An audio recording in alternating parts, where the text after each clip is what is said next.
Kalian udah dengar belum kasus yang baru-baru ini kejadian? Jadi ada mahasiswa yang mengalami kerugian ketika berinvestasi di kripto, sampai kemudian terlilit hutang pinjol nih. Kemudian melakukan tindakan kriminal ke temannya sendiri sesama mahasiswa. Nah, di video kali ini saya bukan mau membahas tentang berita kriminalnya ya. Yang mau saya bahas adalah apakah boleh berinvestasi menggunakan uang hasil pinjaman? Jawaban singkat saya adalah tidak disarankan. Kenapa? Karena investasi itu seharusnya dilakukan ketika kita udah siap nih. Utamanya siap secara finansial. Kalau secara finansial belum mampu atau belum siap, solusinya bukan memaksakan diri untuk berinvestasi apalagi sampai menggunakan uang hasil pinjaman. Ada dua alasan mengapa berinvestasi tidak disarankan menggunakan uang hasil pinjaman. Alasan yang pertama, investasi itu butuh kesiapan dari sisi finansial, seperti yang saya katakan tadi. Maksudnya gimana ya, Bang? Maksudnya begini, kalau kalian berniat berinvestasi dimanapun itu, kalian udah harus memiliki uang yang memang disiapkan untuk berinvestasi. Alias kalian bukan menggunakan uang untuk kebutuhan sehari-hari, atau uang yang disiapkan untuk keperluan darurat, apalagi uang hasil pinjaman. Bahasa kerennya sih pakai uang dingin. Atau uang yang kalau amit-amit nih, investasi kalian merugi, kalian masih aman-aman aja. Kalian masih punya uang untuk kebutuhan sehari-hari. Kalian juga gak dikejar-kejar hutang. Atau kalian kalau butuh dana darurat yang mendadak, kalian masih punya tabungan yang bisa dipakai. Nah, itu yang dimaksud dengan uang dingin tadi.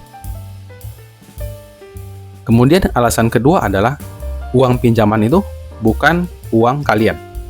Jelas ya? Yang namanya pinjaman ya uang orang yang harus kalian kembalikan. Ya gak? Apalagi hasil pinjaman online. Yang harus dikembalikan bukan cuman uangnya aja, tapi beserta bunganya. Dan biasanya harus kalian cicil nih setiap bulannya. Sedangkan keuntungan kalian dari berinvestasi untuk jangka waktu 1 bulan sangat sulit diprediksi. Ya, ada kemungkinan kalian bisa untung, tapi kemungkinan ruginya juga ada. Artinya kalian nggak punya jaminan yang kuat nih.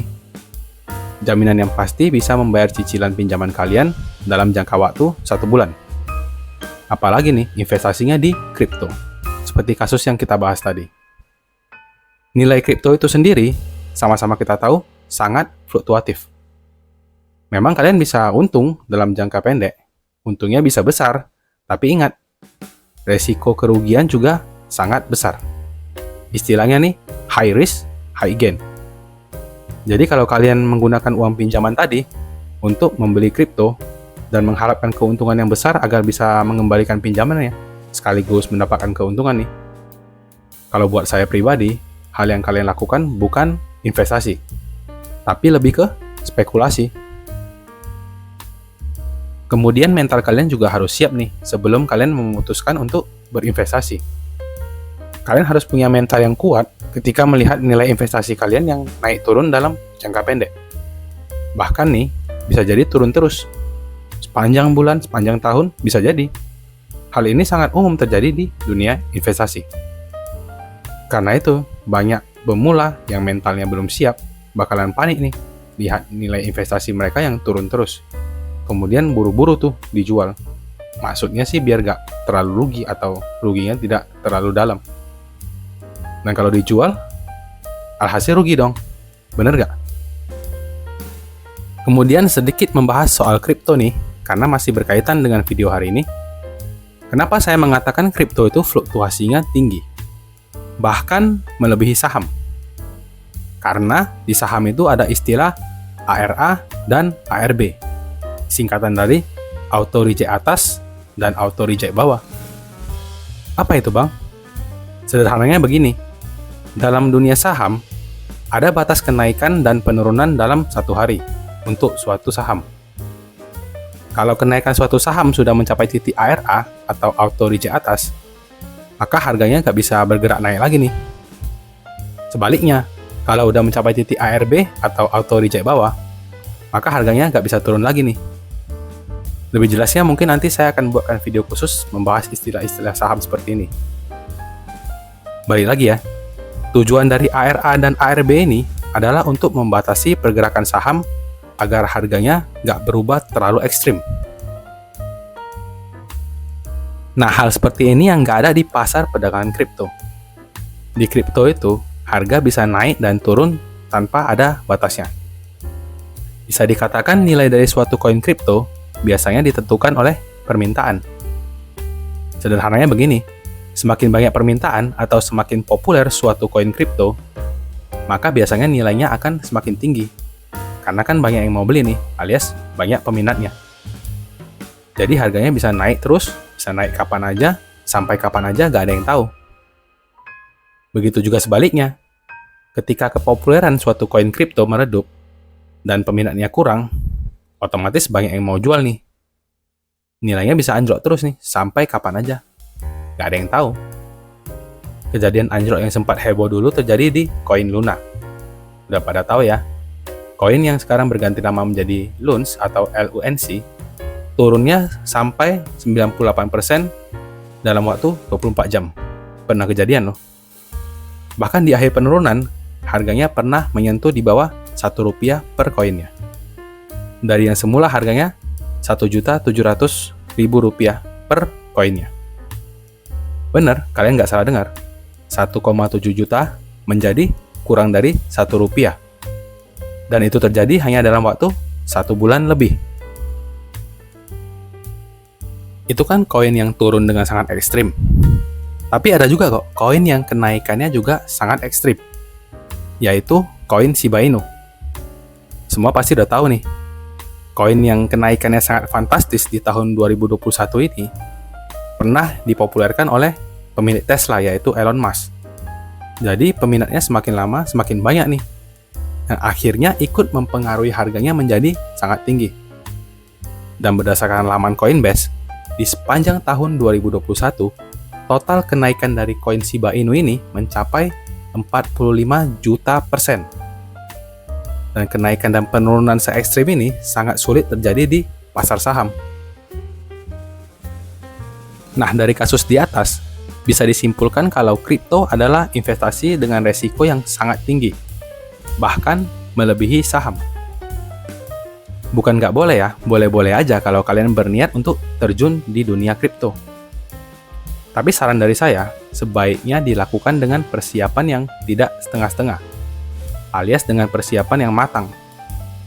Karena itu, saya secara pribadi tidak pernah menggunakan istilah main saham, main kripto, atau main-main investasi yang lainnya deh. Karena menurut saya, hal-hal seperti ini tidak boleh dianggap main-main. Harus dipikirkan, dipersiapkan, dan dikerjakan dengan serius, agar hasilnya sesuai dengan harapan kalian. Tapi ini hanya opini pribadi saya ya. Kalau kalian punya pendapat lain, boleh diskusi di kolom komentar. Saya anggap deh kalian udah paham tentang pentingnya menggunakan uang dingin dalam berinvestasi. Kemudian kalian berniat nih, mempersiapkan uang dingin kalian. Nah, sebelum kalian lakukan itu, saya punya sedikit saran untuk kalian. Sebelum kalian menyiapkan uang dingin untuk diinvestasikan, sebaiknya kalian prioritaskan dulu tabungan untuk dana darurat kalian. Jadi kalau terjadi apa-apa, kalian punya dana darurat nih yang bisa dipakai kapan aja. Setelah itu, kalian prioritaskan asuransi untuk proteksi. Kenapa gitu, Bang? Ya karena dana darurat dan asuransi ini bisa dipakai kapan aja saat dibutuhkan. Contoh nih ya, saat kalian tiba-tiba butuh uang yang banyak nih, mendadak. Karena kalian punya tabungan dana darurat tadi, kalian tinggal tuh ke ATM, ambil duit, selesai masalah. Atau kalau amit-amit kalian sakit deh, dan masuk rumah sakit, kemudian butuh biaya dong. Kalau kalian punya asuransi kesehatan, artinya biaya rumah sakit di-cover oleh asuransi. Nggak perlu pakai uang pribadi lagi. Kalau investasi, nah masalah di investasi ini, kita nggak bisa memprediksi nilai investasi kita. Jadi saat kita butuh uang darurat misalnya, kemudian kalian berniat jual kripto yang kalian punya deh, contoh. sebagai dana darurat untuk menutupi dana darurat tadi. Nah, ketika mau dijual, bisa aja nih nilainya lagi turun, alias lagi rugi nih kalau dijual. Bisa-bisa nilainya malah nggak cukup nih untuk menutupi kebutuhan mendadak tadi. Karena kan masih rugi, ya nggak? Ini belum lagi kalau pas mau dijual lagi nggak ada yang beli. Bisa kejadian loh. Kalau kejadian, tambah pusing nggak? Nah, karena itu saya menyarankan kalian untuk memprioritaskan dana darurat dulu, kemudian asuransi.